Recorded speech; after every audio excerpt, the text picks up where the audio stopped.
Alam, ang ganda yun. Parang, ewan. Di bali, Father. Dalian mo. Baka mo na kami. Teka! Father! Tigil ang kasal!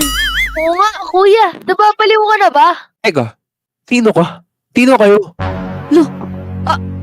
Uy, Presi, kami itong mga kaibigan mo, tsaka bakit ka napapakasal dyan? Tignan mo nga itsura niya, no? Bodybuilder na yan. Ayan ata yung nagtitrending sa TikTok na si Otlum eh. Ano ang sinasabi nyo? Tignan mo, ang ganda nga ng baby girl ko.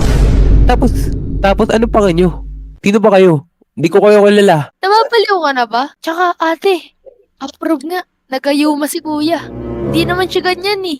Tsaka maarte yun sa babae. Gusto nun yung mga katulad ni Kendra Kramer ba yun? Oo nga.